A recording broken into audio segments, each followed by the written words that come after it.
Okay, now I gotta actually sort of set things up. Because I didn't do that before. Because it's too far away from the cord. Keep my computer from dying.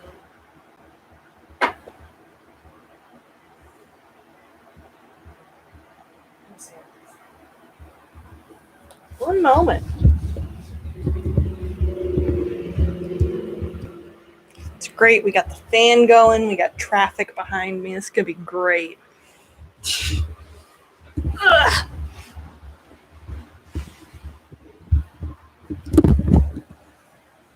Come here, cord.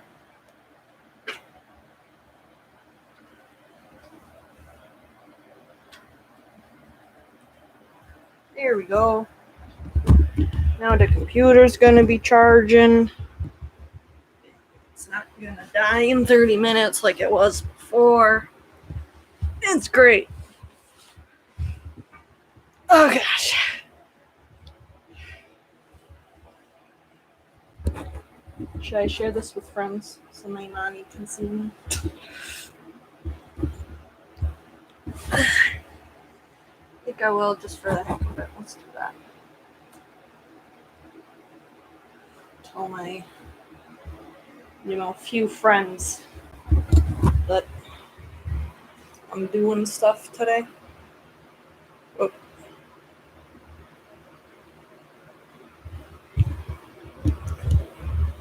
Finally being productive casually at almost 7:30.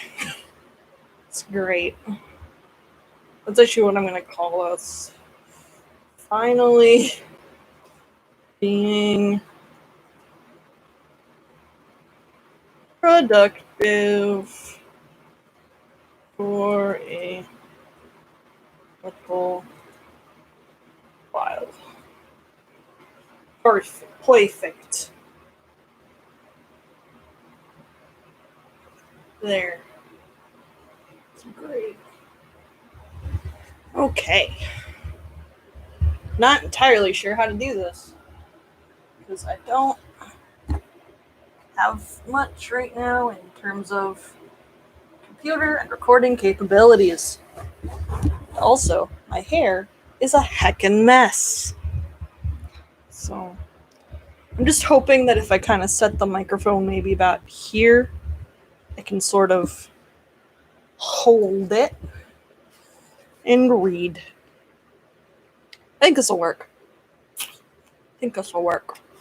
Anyway, if you hadn't noticed, read Much Ado About Nothing by William Shakespeare. I really like this edition because it gives me notes and tells me what, like, the weird old English things are. Or, like, weird terms. Like, at first I didn't know, like, what sans meant. So, like, sans mind means, like, he's lost his mind. Stuff like that. But I don't think that happens in this play. Anyway, I really like this play, though, because it's hilarious. It's one of his comedies. He did a decent amount of comedies. I can't remember how many. Because there's 27 books total? Dude, I don't know. I'm not an English teacher. I just studied Shakespeare for an entire semester. Oof. Anyway. Yeah. There's not much history that I feel like is necessarily important to understand this play, aside from, like, basic early 1600 knowledge.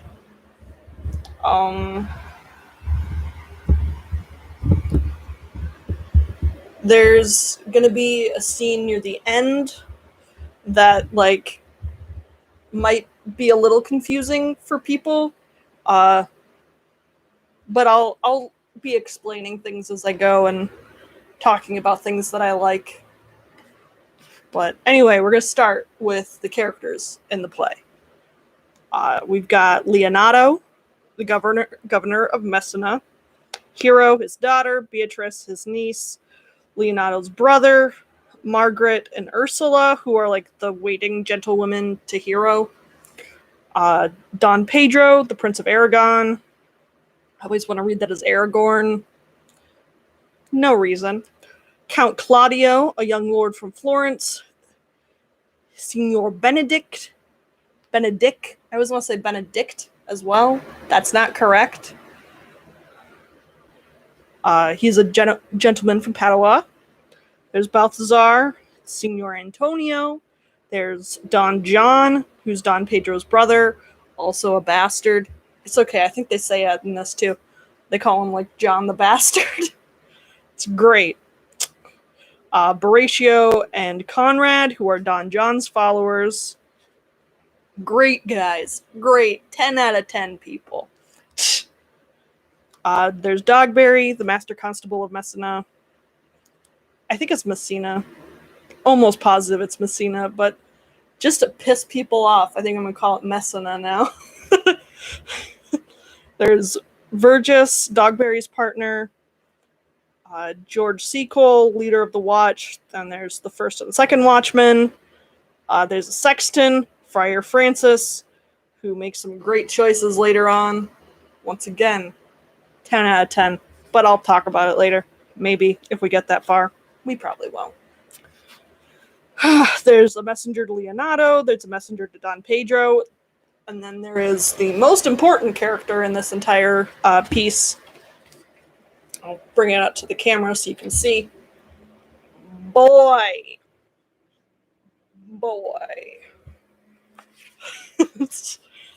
Then there's musicians, lords, attendants, and then Leonardo's nephew. It's whatever. So, alright. Let us begin with Act 1 of Much Ado About Nothing. Do I want to do fancy voices? No. Not right now. It's too hot for fancy voices. Oh, gosh. So, there is a little, footnote at the top of scene 1, so I'm going to read that for you, so you kind of understand what's going on. The army of Don Pedro of Aragorn arrives to Messina, because I'm pissing everybody off today, and is welcomed by Leonardo, Messina's governor. Benedict of Padua, a soldier in Don Pedro's army, proclaims his enmity to love and engages a skirmish of wits with Leonardo's niece, Beatrice. Count Claudio, the hero of Don Pedro's just-ended war, falls in love with Leonardo's daughter, Hero, and confesses his love to Don Pedro, who decides to woo the heart of to woo Hero for Claudio. Wow, I can't read.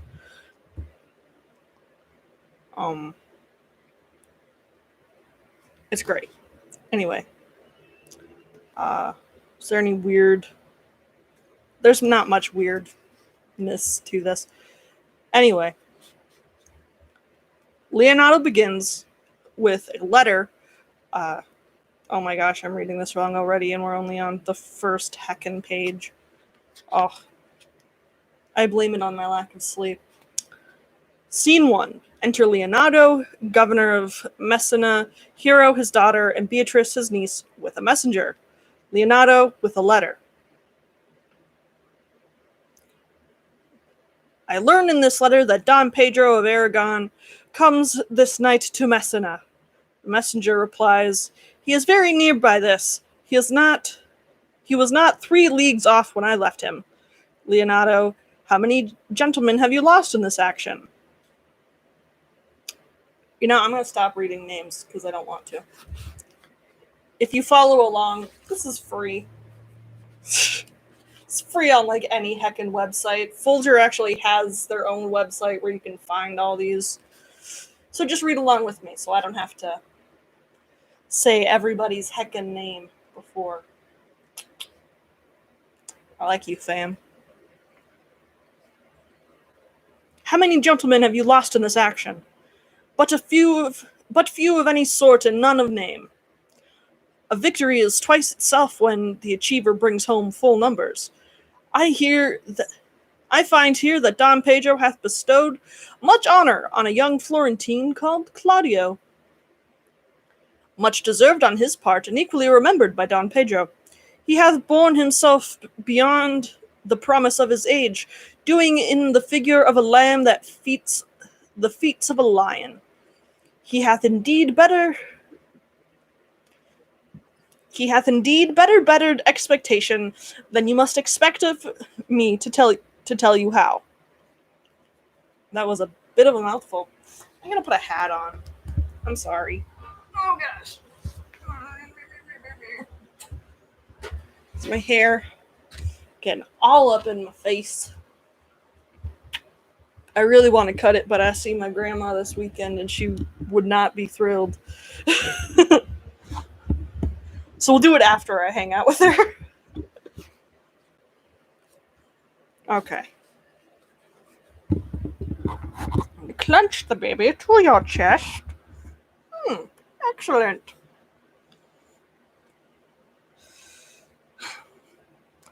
I'm going to read the mouthful again. From the messenger. Much deserved on his part, and equally remembered by Don Pedro. He hath borne himself beyond the promise of his age, doing in the figure of a lamb the feats of a lion.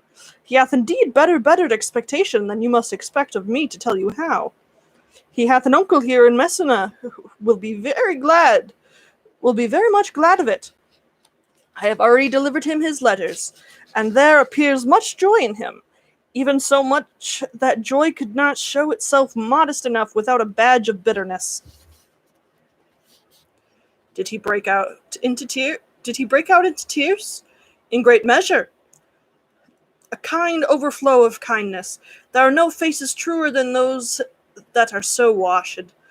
How much better is it to weep at joy than to joy at weeping?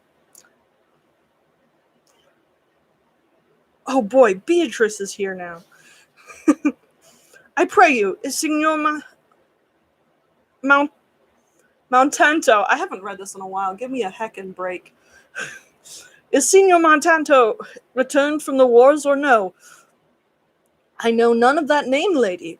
There was none such in the army of any sort. What is he that ask you for, niece? My cousin means Signor Benedict of Padua. Oh, he's returned and as pleasant as ever he was. He set up his bills here in Messina and challenged Cupid at the flight, and my uncle's fool, reading the challenge, subscribed for Cupid and challenged him at the bird bolt. I pray you, how hath he killed many and eaten in these wars? How many hath he killed and eaten in these wars? But how many hath he killed? For indeed I promise to eat all of his killing. I don't entirely remember what that is supposed to mean. But, oh, okay. There's a note in here that tells you, it's proverbial with the implication that he killed nobody. So he sucks, is what she's saying. She's saying he sucks. He's bad. He's bad at his job. Anyway, Leonardo. Faith, niece, you tax Signor Benedict too much, but he'll be meet with you, I doubt it not. He hath done good service, lady, in these wars. You had musty victual, and he hath hope to eat it. Oh, I'm gonna read that instead. So, you musty victual, and he has helped to eat it. He is a very valiant trencher man. He hath an excellent stomach.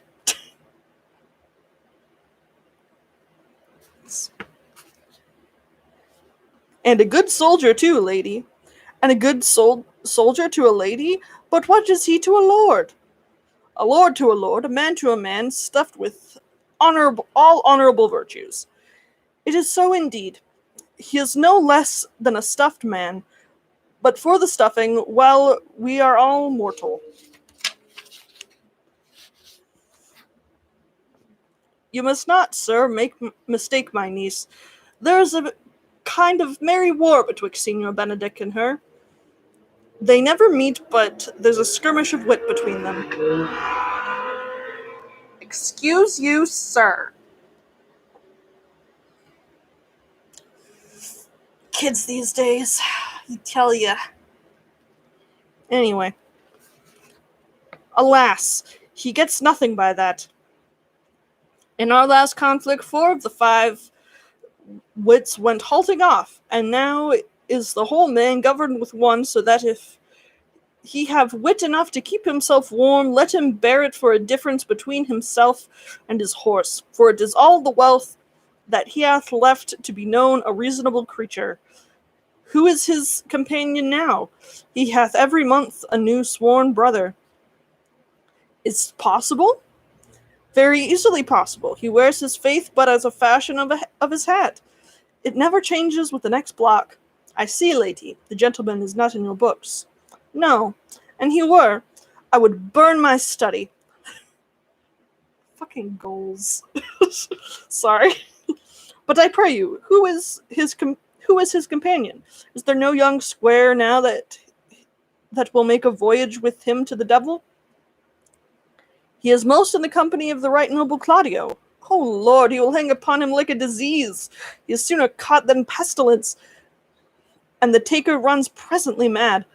God help the noble Claudio. If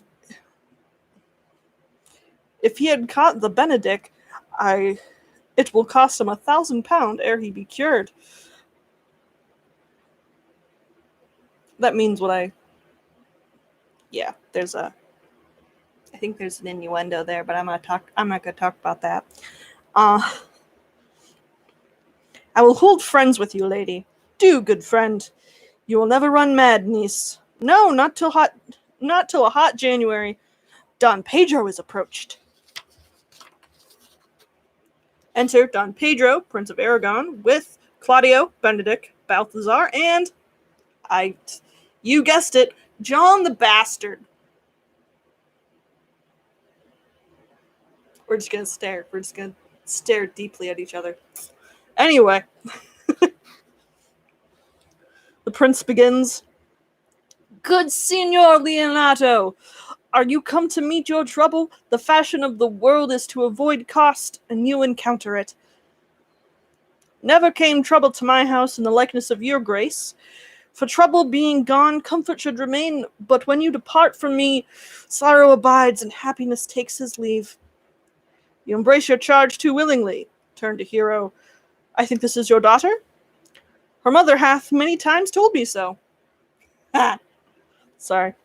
Were you in doubt, sir, that you asked her? Signor Benedict, no. For then you were a child. You have it full, Benedict. You have it full, Benedict. Anyway, we may guess by this what you are, being a man. Truly the lady fathers herself. Be happy, lady, for you are like an honorable father. Leonato and the prince move aside, making all the room for that Benedict. If Signor Leonato be her father, she would not have his head on her shoulders for all of Messina, as like him as she is. I wonder that you will still be talking, Signor Benedict. Nobody marks you. What, my dear lady, disdain? Are you yet living? Is it possible disdain should die while she hath such meat food to feed it as, Signor Benedict? Courtesy itself must convert to disdain if you come in her presence. Then is courtesy a turncoat, but it is certain I am loved of all ladies. Only you accept it. And I would I could find in my heart that I had not a hard heart, for truly I love none. A dear happiness to women. They would else have been troubled with a pernicious suitor. I thank God in my cold blood I am of your humor for that. I'd rather hear a dog bark at a crow than a man swear he loves me. God keep your ladyship still in that mind. So some gentleman or other shall scape a pres... a... oh gosh. Shall scape a a prede- predestinate... oh my gosh. I'm not reading that again.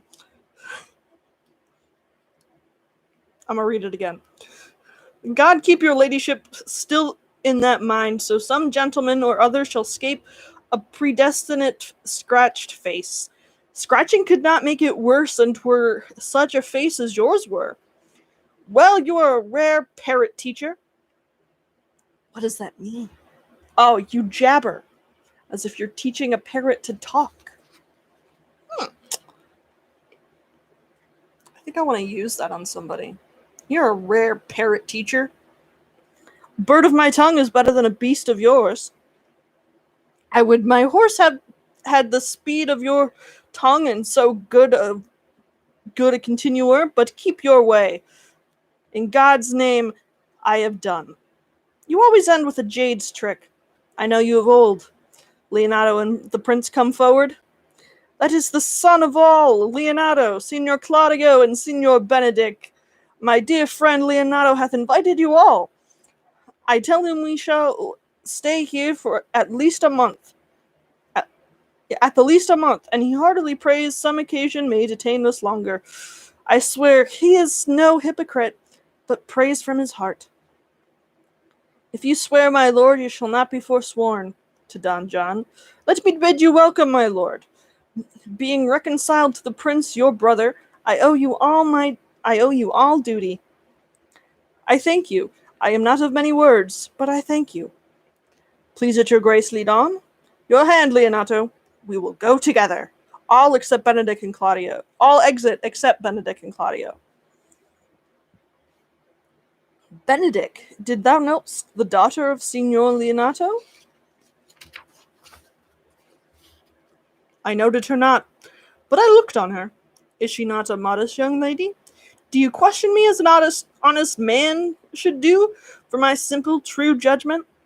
Or would you have me speak after my custom, as being a professed tyrant to their sex? No, I pray thee, speak in sober judgment. Why, in faith, methinks she's too low for a high praise, too brown for fair praise, and too little for a great praise. Only this commendation I can afford her, that were she other than she is, she were unhandsome, and being no other as she is, I do not like her. Thou thinkest I am in sport. I pray thee, tell me truly how thou likest her. Would you buy her that you inquire after her? Can the world buy such a jewel? Yea, and a case to put it into. But speak you this with a sad brow, or do you play the flouting jack to tell us Cupid is a good hair finder and a Vulcan a rare carpenter? Come, and what key shall a man take you to go for blah blah blah blah blah blah blah blah blah. Come, and what key shall a man take you to go in the song? In mine eye she is the sweetest lady that I ever looked on. I can see, yet without spectacles I see no such matter. There's her cousin, and were she not possessed with a fury, exceeds her as much in beauty as the first May doth the last of December. But I hope you have no intent to turn husband, have you? I would scarce trust myself, though I had sworn the contrary, if Hera would be thy wife. Is't come to this, in faith, hath not the world one man, but he will wear his cap with suspicion. Since I never see a bachelor of 60 again, go to, in faith, and thou wilt needs thrust thy neck into a yoke, wear the print of it, and sigh away Sundays. Look, Don Pedro is returned to seek you. Enter Don Pedro, Prince of Aragon. And the prince is all like, What secret hath held you here that you followed not to Leonato's? Oh, my hand. Is what Benedict would say, I'm sure. I would your grace would constrain me to tell. I charge thee on thy allegiance. You hear, Count Claudio, I can be secret as a dumb man. I would have you think so, but on my allegiance, mark you this, on my allegiance, he is in love. With who? Now, that is your grace's part. Mark how short his answer is. With Hero, Leonato's short daughter. If this were so, so it were uttered. Like the old tale, my lord. It is not so, nor 'twas not so, but indeed, God forbid it should be so. If my passion change not shortly, God forbid it should be otherwise. Amen, if you love her, for a lady is very well worthy. For the lady is very well worthy. You speak this to fetch me in, my lord. By my troth I speak my thought. And in faith, my lord, I spoke mine. And by my two faiths and two troths, my lord, I spoke mine. That I love her, I feel. That she is worthy, I know. That I neither feel how she should be loved nor know how she should be worthy is the opinion that the fire cannot melt out of me. I will die in it at the stake. Yo, people were freaking dramatic.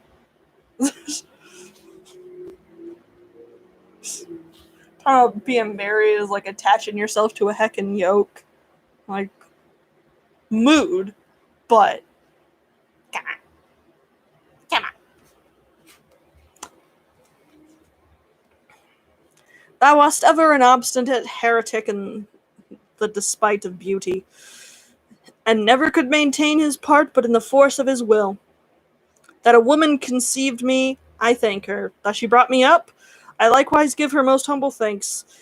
But that I will have a retreat winded in my forehead, or hang my bugle in an invisible baldric, all women shall pardon me, because I will not do them the wrong to mistrust any. I will do myself the right to trust none, and the fine is, for which I may go the finer, I will live a bachelor. I shall see thee, ere I die, look pale with love, with anger, with sickness, or with hunger, my lord, not with love. Prove that I ever lose more blood with love than I will get again with drinking. Pick out mine eyes with a ballad maker's pen, and hang me up at the door of a brothel house for a sign of the blind Cupid. Well, if ever thou dost fall from this faith, thou will provide a notable argument. If I do, hang me in a bottle like a cat and shoot at me. And he that hits me, let him be clapped on the shoulder and called Adam.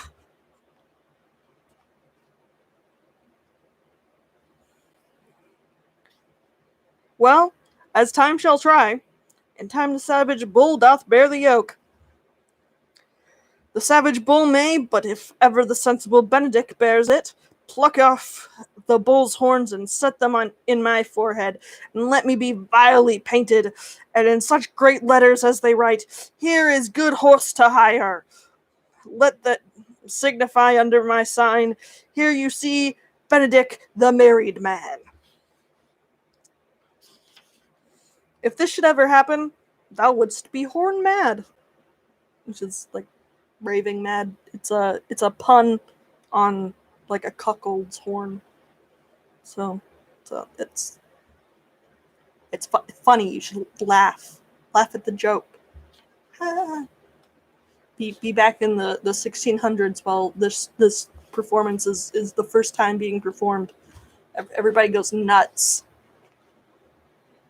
This is still heckin' scene 1. When is scene 2 coming up? Soon. Oh gosh, soon. Soon it begins. Ugh. Anyway, they're still on about how women suck. Her marriage sucks. For Benedict both.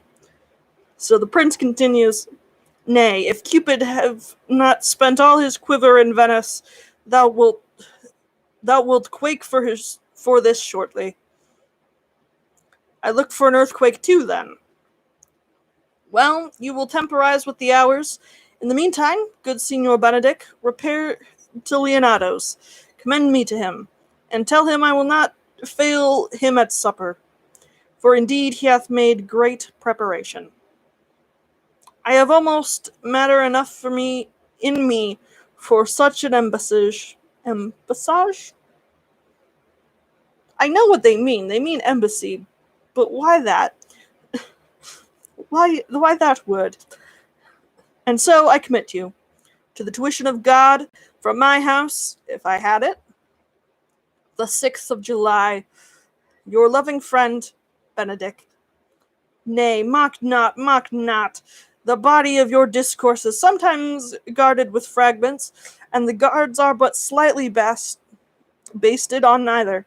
Ere you flout old ends any further, examine your conscience, and so I leave you. And he leaves. My liege, your highness now may do me good. My love is thine to teach it but how? And thou shalt see how apt it is to learn, and any hard lesson that may do thee good. Hath Leonato any son, my lord? No children but Hero. She's his only heir. Doth thou affect her, Claudio? Oh, my lord! When you went onward on this ended action, I looked upon her with the soldier's eye, that liked, but had a rougher task in hand, than to drive liking to the name of love. But now I am returned, and that war thoughts have left their places vacant in their rooms, come thronging soft and delicate desires, all prompting me how fair young Hero is, saying I liked her ere I went to wars. Thou wilt be a lover presently, and tire the hearer with a book of words. If thou dost love fair Hero, cherish it, and I will break with her and her father, and with her father, and thou shalt have her. Was't not to this end that thou beganst to twist so fine a story? How sweetly you do minister to love, that no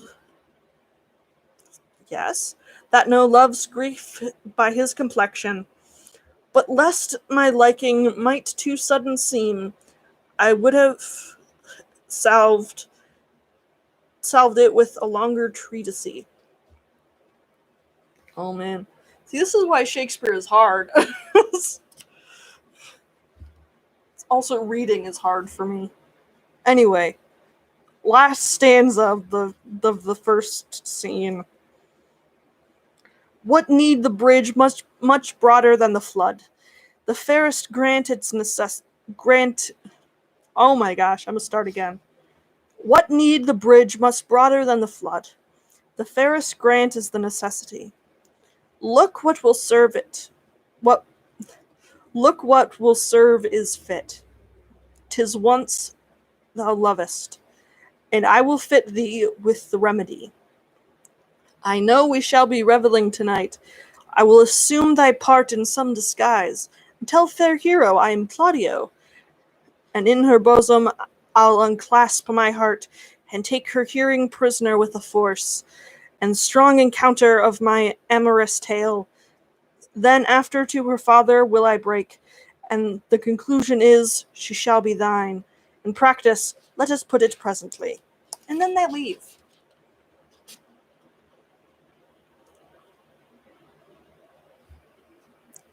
Yeah.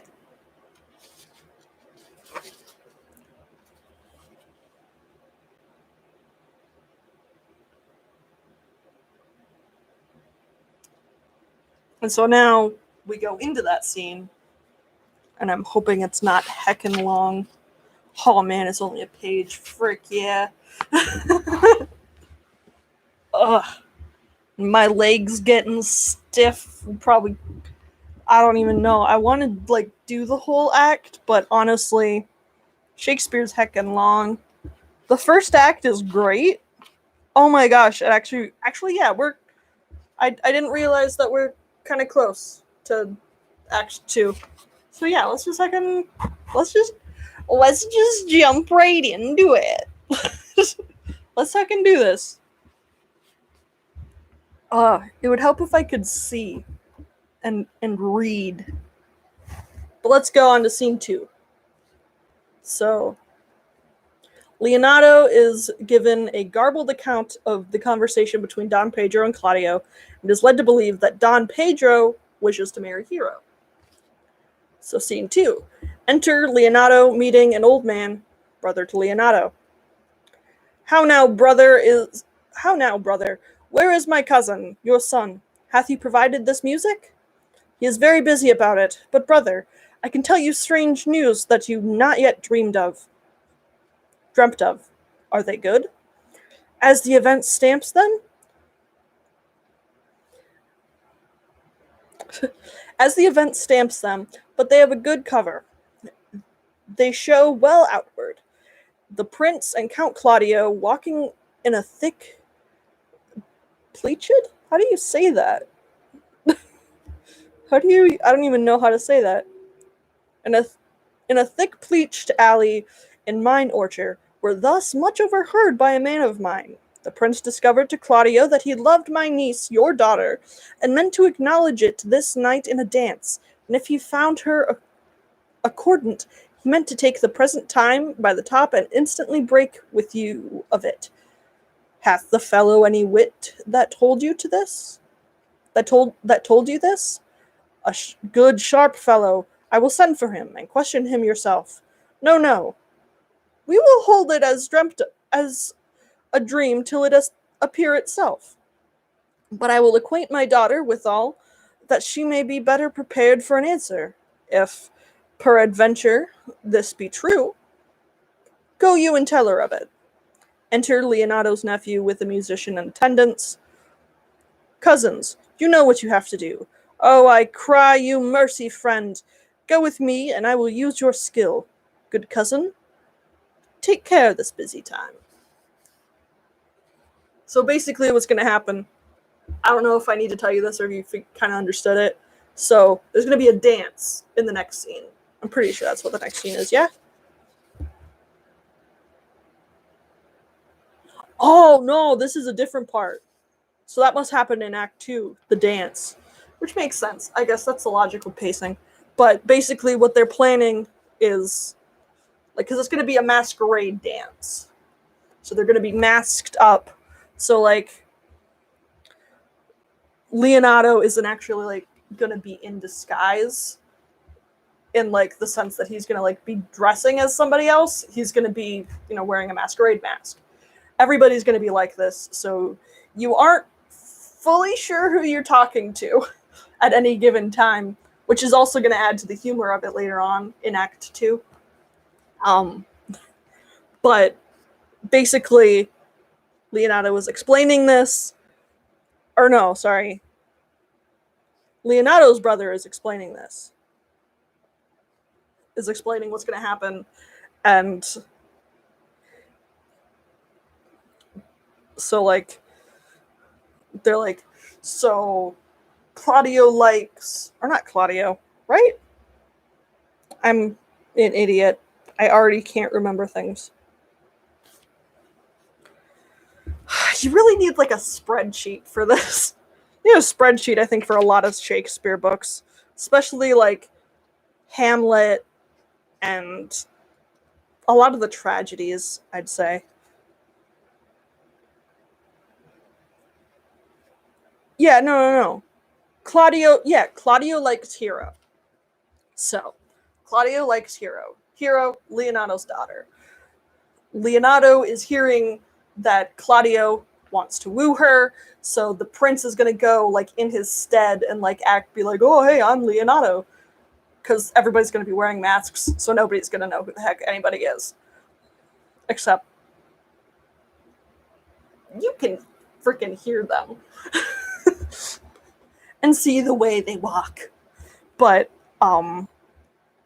so his brother, Leonardo's brother, is like, what should we do? Should we, like, make that not happen?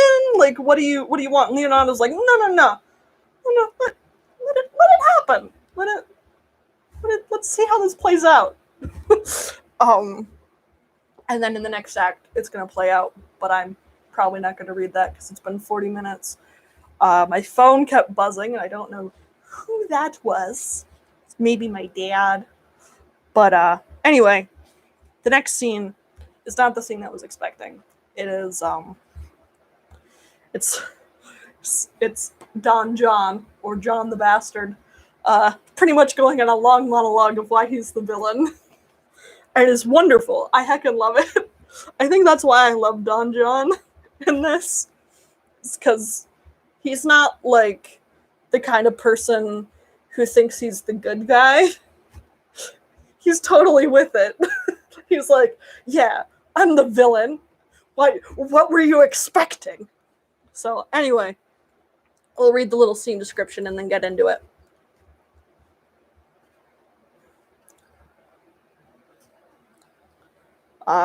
So Don John, Don Pedro's brother, receives a true account of Don Pedro's plan to woo Hero for Claudio. Resentful of both Don Pedro and Claudio, who have defeated him in the just-ended war, Don John hopes to find a way to block the marriage.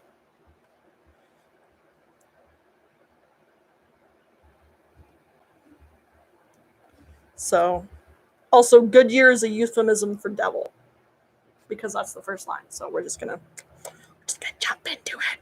So, scene 3. Enter Sir John the Bastard and Conrad, his companion. Conrad begins. What the Goodyear, my lord? Why art thou thus out of measure sad? There is no measure in the occasion that breeds. Therefore the sadness is without limit. You should hear reason. And when I have heard it, what blessing brings it? Oh my gosh, you know what I'm going to do? I'm going to take my hat off for this, and I'm going to be like Don John and just... It's not a phase. Except I can't really read, so I got to have the book here.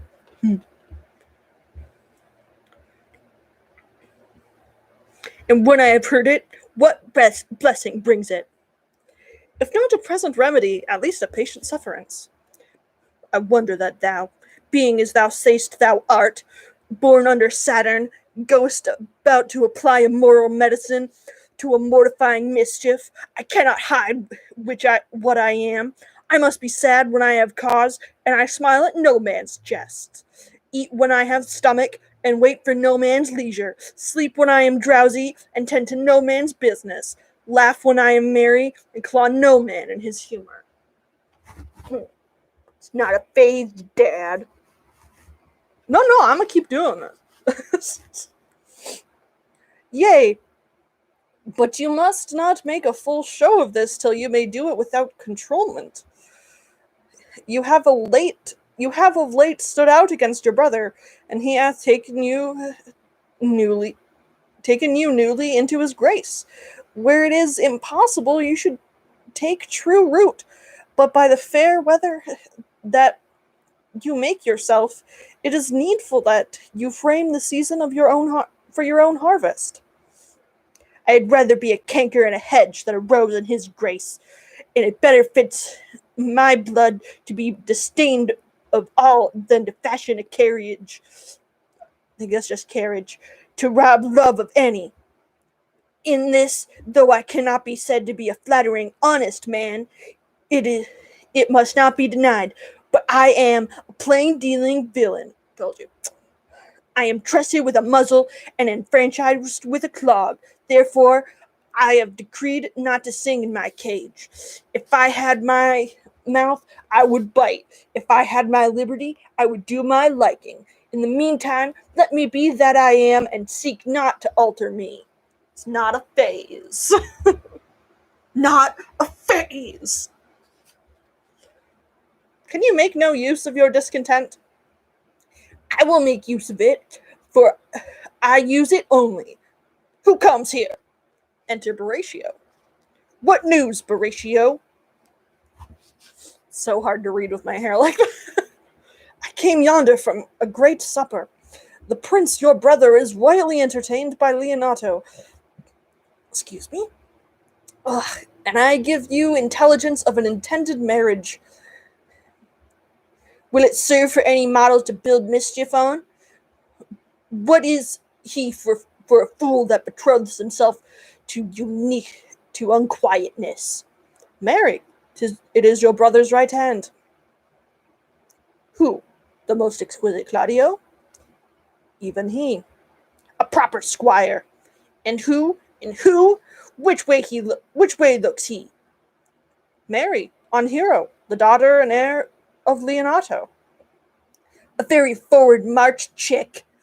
How came you to this?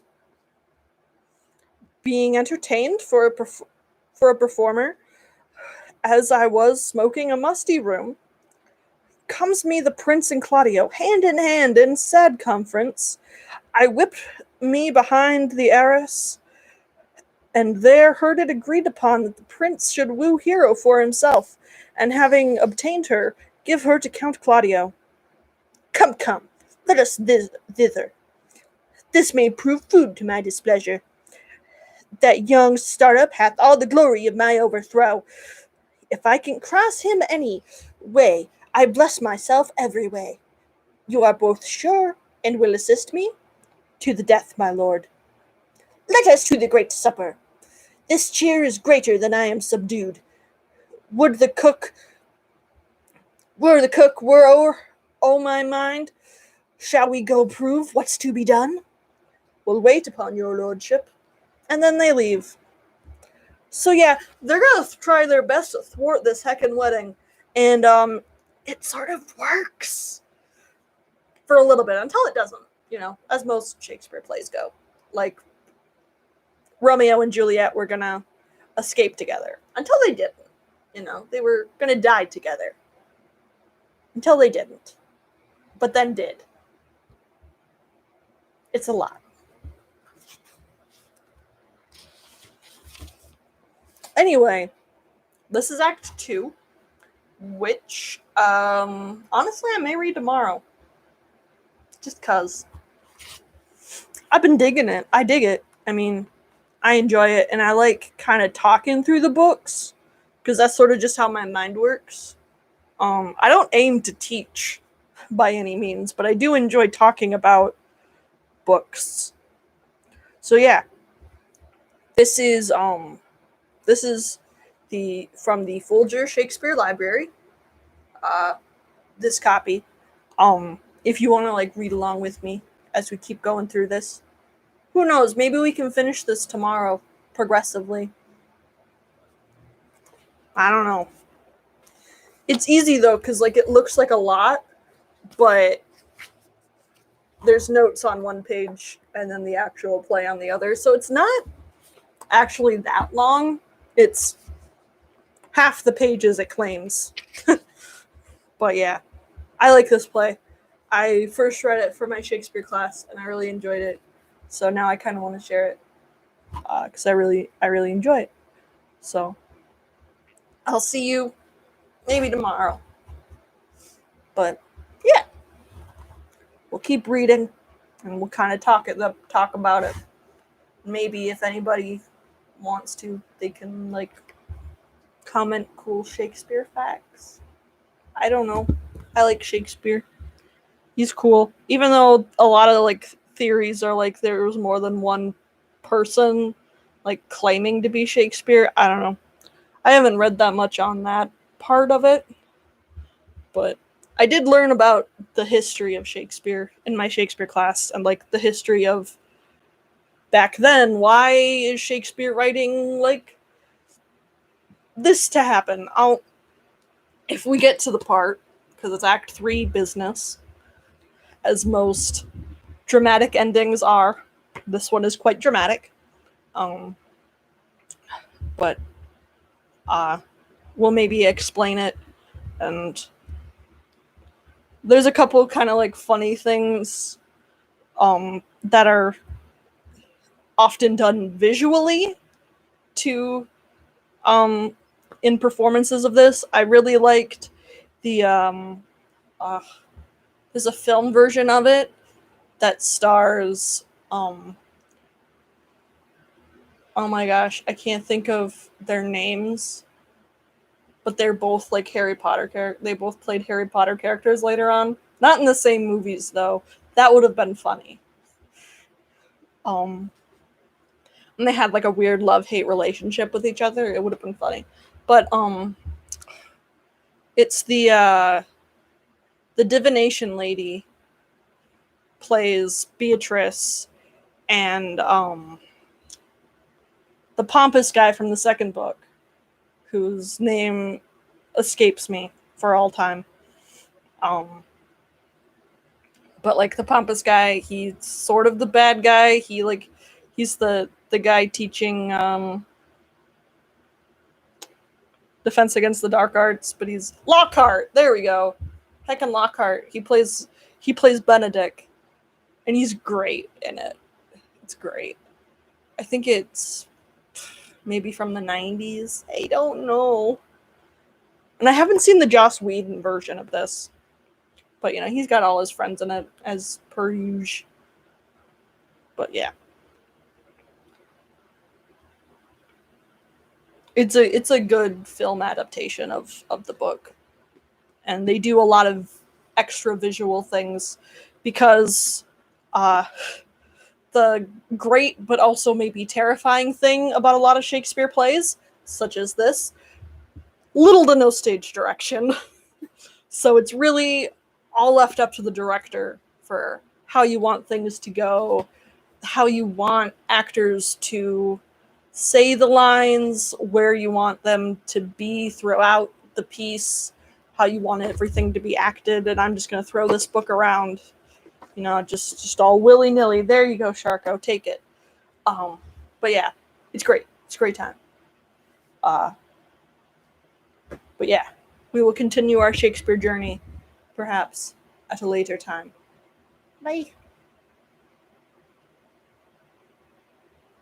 Yeah.